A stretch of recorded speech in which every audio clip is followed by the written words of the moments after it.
여러분 반갑습니다. 반도체 오빠 천마세입니다. 이제 또 오후 시간, 저녁 시간이 다가왔습니다. 저녁 맛있게 드시고 천마쌤과 함께 또 한번 재밌는 시간 한번 보내봅시다. 이번 시간엔 다른 게 아니라 지금 금투세 관련된 이야기들이 좀 많네요. 금투세 과연 어떻게 될지 저도 굉장히 궁금해집니다.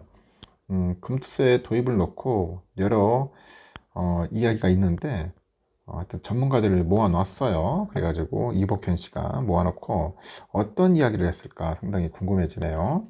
이 부양가족 인적 공제를 못 받는 사람이 수십만 명이 넘을 거다. 야, 도대체 이 법을 만든 놈이 어떤 놈인지 진짜 저는 가가지고 기싸대기 때리고 싶어요. 응? 아니 100만 원 좀 받는다고 해가지고 부양가족 인적공제까지 못하면은 이 엄청나게 피해를 많이 보는 거거든요. 세금 혜택을 못 받는 거니까. 이 법을 만들 때는 피해를 안 주도록 만들어야 할 거 아닙니까? 개인들한테. 개인들이 상당히 좀 피해를 보게 생겼어요. 하여튼 내년 도입이 예정돼 있는데 이 금융투자소득세가 적용되면은 이 개미들하고 이 금융투자업계 등 그 자본 시장에 그 예상치 못하는 악영향이 직간접적으로 이제 발생할 수 있다는 그런 지적들이 많이 나오고 있습니다. 이 큰손 투자자들이 이 금투세 납부를 피하기 위해서 이제 성장주 투자와 이 장기 투자에서 손을 떼버립니다. 그러면 단타 매매하고 이제 해외 증시로 이제 쏠리겠죠. 결국 국내 증시는 동력이 떨어집니다. 이제 국내 가뜩이나 지금 K 주식 안 좋은데 아주 K 주식을 아주 개 박살 내려고 작정을 한 것 같아요. 금감원에 따르면은 지난달 31일 날 금감원이 개최한 금융투자소득세 관련 시장 전문가 등 간담회에서 이 금투업계 관계자들은 금투세 도입 시에 자본시장 안팎에서 당초 예상치 못했던 각종 부작용, 부담 발생할 수 있다. 그런 우려감을 제기를 했거든요. 부작용과 부담. 하여튼 간담회는요, 이복현 금감원장 주최로 비공개를 열렸습니다. 이 주식 중개와 사모 운용, 그리고 채권 투자 담당자, 그리고 프라이빗 뱅커를 비롯해서 증권사, 자산운용사 등 금투업계 관계자들하고 이 금융조세 이 분야의 학계 전문가 등이 이제 참석을 한 거죠.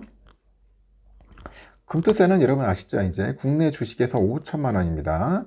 해외 주식, 기타 금융상품에서 250만 원이 이상 그 발생되면은 수익이 발생되면은 이 세금을 부과하는 겁니다.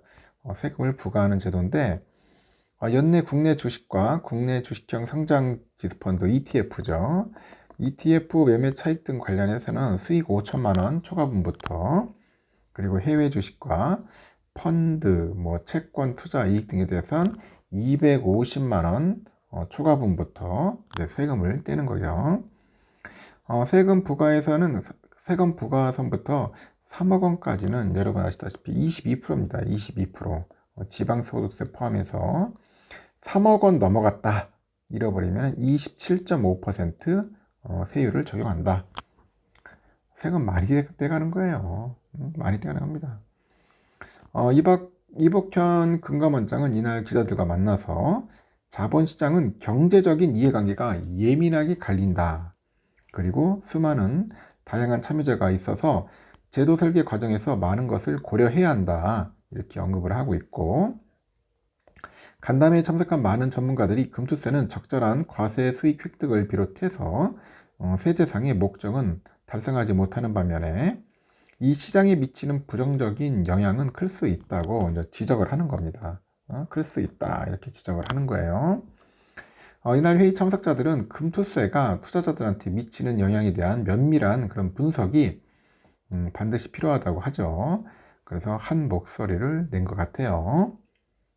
금투업계에서는 금투세가 도입될 경우 투자자들이 그 세금 납부를 피하기 위해서 이제 단기 매매 그리고 해외 증시 등으로 이제 쏠릴 거라는 예상이 여러 나왔습니다. 이미 큰손 고액 자산가를 비롯해서 투자자들 사이에서도 이 금투세 도입을 우려해서 이제 보유 중인 국내 주식 포트폴리오 이 매도 시점을 현재 저울질하고 있는 움직임이 있습니다. 저울질하고 있더라. 그리고 과세를 피하기 위해서 매도 방법 문의도 잇따르고 있다는 게 금투업계 관계자들의 설명이라는 거죠. 그래서 금감원장이 그래요. 금투세가 그대로 이제 시행이 되면은 해외 주식으로 쏠림이 심해지겠죠. 어떤 놈이 그 K 주식 하겠어요? 안 하죠. 그게 바보지, 어떻게 보면은. 해외 주식으로 만약에 쏠릴 것 같고요. 대량. 투자들이 국내 주식 시장에서는 그 손익통산이라고 하죠. 이 손익통산을 받기 위해서 이 장기 보유할 상품도 그 단기간에 처분하게 될 가능성이 크다. 그런 의견이 이제 많았다는 거죠. 그래서 금투세가 그 장기 투자보다는 이 단기 매매죠. 이 단기 매매나 이 매도를 촉발할 거다. 이제 그렇게 보는 것 같습니다.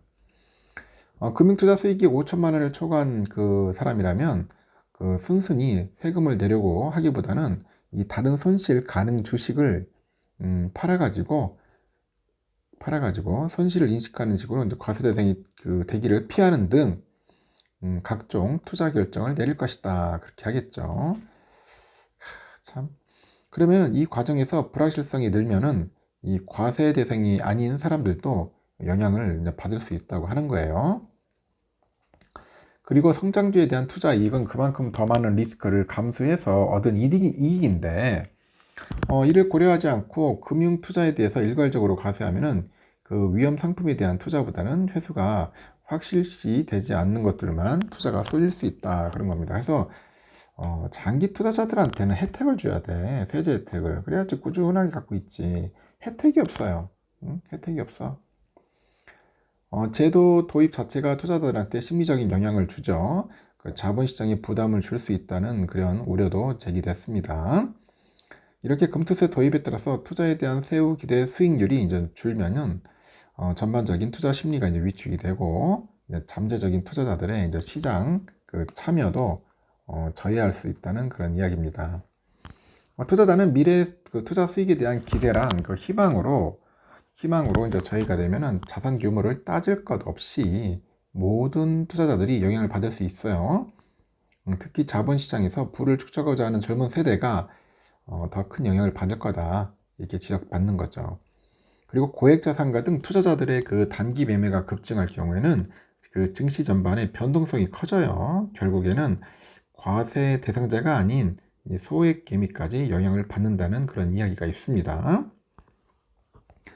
금투세는 펀드 그 분배금을 배당 소득으로 잡아가지고 과세하기 때문에 사모펀드 시장에도 불리하게 작용할 수 있다는 의견도 있고, 사모펀드 자산운용의 주요 대상이 주식이고, 이 주식에서 발생하는 배당 등이 수익원인 만큼 사모펀드를 만기까지 보유할 그런 경우에는 고율 과세 대상이 될 수 있어서 사모펀드 시장에도 리스크가 크다는 그런 지적도 나왔다는 겁니다.